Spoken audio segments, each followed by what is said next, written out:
जय हिंद। नमस्कार दोस्तों, आज हम बात करने वाले एक बहुत स्मॉल कैप की कंपनी के बारे में जिसका नाम है एसबीएफसी फाइनेंस। देखिए, फाइनेंस सेक्टर की जितनी भी कंपनियां उनका ग्रोथ बहुत ही ज़्यादा अच्छा होता है।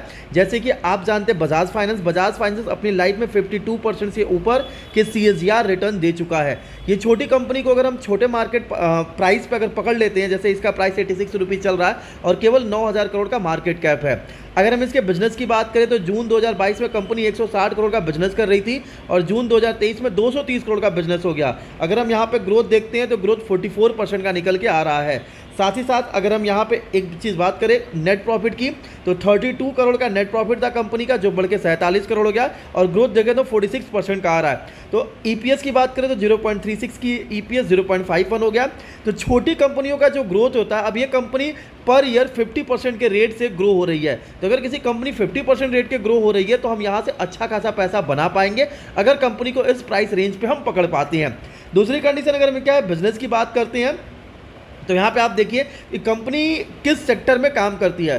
कंपनी 0.05 से लेकर 0.3 करोड़ का लोन बांटती है। अब 0.05 से लेकर 0.3 करोड़ मतलब कितना हुआ, आप मान के चलिए कि 3 लाख से लेकर लगभग 30 लाख है, 5 लाख से लेकर 30 लाख तक, 5 लाख से लेकर 30 लाख के बीच में कंपनी लोन बांटती है। मतलब छोटे टिकट साइज का लोन बांटती है।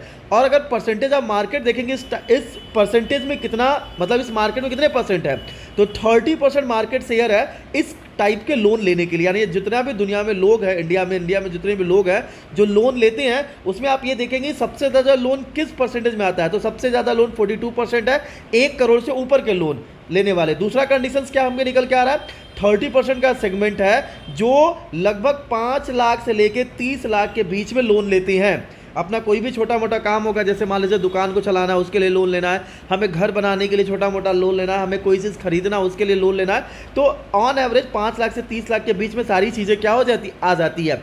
और इसमें अगर हम परसेंटेज देखें, सीएजीआर रिटर्न देखें तो 23.7% का सीएजीआर रिटर्न आ रहा है। और मार्केट साइज की बात करें तो मार्केट साइज इसमें निकल के आ रहा है 2.5 ट्रिलियन का।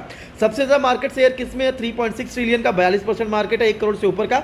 तो कंपनी इसमें काम नहीं करती है, कंपनी केवल 30% में काम करती है 0.05 से लेकर 0.3 करोड़ का लोन बांटने के लिए। अब कंपनी के बिजनेस की बात करें तो आप यहाँ पे देख सकते हैं कंपनी 162 ब्रांचेज है कंपनी के पास, 120 सिटीज़ में काम करती है, 16 स्टेट्स में काम करती है और 2 यूटी में काम करती है। कंपनी आरबीआई रजिस्टर्ड है। तो जिस हिसाब से ये छोटी कंपनी है, मेरे हिसाब से इसके ग्रो भी लगातार होते रहेंगे। जैसे आप यहाँ पे इसके ग्रोथ के चांसेस देखिए, ग्रोथ कैसे हुआ है। तो 2018 में कंपनी केवल 778 करोड़ का बिजनेस करती थी, 2019 में बढ़ के 1000 करोड़ हुआ, 2020 में 1600, 2021 में 2200, 2022 में 3000, 2023 में 4900 और 2024 के पहले क्वार्टर में 5300 करोड़ का हमें यहाँ पे मार्केट शेयर देखने को मिल रहा है। तो अगर कंपनी इतना तेजी से ग्रो कर रही है, 100 ब्रांचेज हो गए, 1000 करोड़ से ऊपर का एयूएम हो गया, 50,000 प्लस कस्टमर्स कंपनी के पास है और कंपनी को क्रेडिट रेटिंग में भी A+ का रेटिंग मिला हुआ है, तो मेरे हिसाब से एक ऐसा स्टॉक्स है जो फ्यूचर में एक मल्टी बैगर रिटर्न जनरेट करके दे सकता है। अगर हम शेयर होल्डिंग पैटर्न्स की बात करें तो 64% की होल्डिंग जो हमें यहाँ पे प्रमोटर्स होल्डिंग देखने को मिल रही है। फॉरेन पोर्टफोलियो इन्वेस्टर्स की बात करें तो 2.61 है। अगर हम फॉरेन कंपनीज की बात करें तो लगभग 10% की होल्डिंग है। म्यूचुअल फंड्स जो बैंक्स है, इंडिविजुअल बॉडीज़ है, लगभग 12.51% की होल्डिंग देखने को मिल रही है। आप यहाँ पे देख सकते हैं कि प्रमोटर्स ग्रुप में लगभग 58.5 और 5.50 की होल्डिंग है। एसबीआई म्यूचुअल फंड 7% होल्डिंग लेके बैठा हुआ है। अमंशा 4.1 की है, मालाबार फंड्स 4.16 की है। तो जिस हिसाब से ये छोटी कंपनी है, जिस हिसाब से इसके बिजनेस ग्रो हो रहा है, मेरे हिसाब से ये कंपनी फ्यूचर की एक मल्टी बैगर रिटर्न जनरेट करने वाली कंपनी बन सकती है। अगर हम यहाँ पे ईयरली रिजल्ट भी देखें तो 160 करोड़ से 189, 208 और 230 करोड़, और नेट प्रॉफिट की बात करें तो 32 करोड़ का जो नेट प्रॉफिट था बढ़ के 47 करोड़ हो गया है केवल और केवल 1 साल में। तो 32 करोड़ का नेट प्रॉफिट 47 करोड़ हो गया, यानी लगभग 50-60% का हमको नेट प्रॉफिट, 44% देके 50% का नेट प्रॉफिट हमको देखने को मिल रहा है। शेयर होल्डिंग पैटर्न भी अच्छा है। कंपनी अगर हम यहाँ पे देखें तो रोज आरओई भी अच्छा है, 9.91 की रोज है और 9.98 का क्या है आरओई है। कंपनी के पास रिजर्व है 838 करोड़ का कंपनी के पास रिजर्व भी है। अगर हम यहाँ पे बात करें तो लगभग 86 के प्राइस पे चल रहा है, फेस वैल्यू भी 10 है।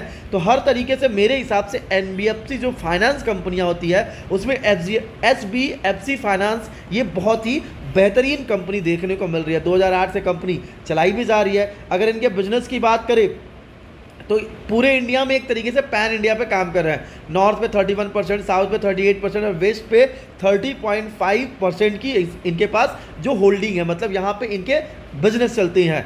तो मेरे हिसाब से ये एक ऐसा स्टॉक्स है जो फ्यूचर का मल्टी बैगर रिटर्न जनरेट करके दे सकता है, ऐसा मेरे को लगता है, ऐसा मेरा ड्यू डिलिजेंस कहता है। आप अपने हिसाब से स्टॉक्स में बाई या सेल कर सकते हैं। हाल ही की लिस्टेड कंपनी है, अभी बहुत ही छोटे मार्केट प्राइस पे है। अगर हम यहाँ पे देखें तो 92 के प्राइस पर लिस्ट हुआ था, जो कि 86, 92, 86 आसपास के रेट में चल रहा है। पी रेशियो की बात करें तो एक टाइम पे 52 का पी, अभी प्रेजेंट टाइम में 51 का 50 के आसपास पी चल रहा है। तो एनबीएफसी कंपनी अच्छा खासा रिजल्ट पेश करने वाली कंपनी, 50 की पी खराब नहीं होती है मेरे हिसाब से।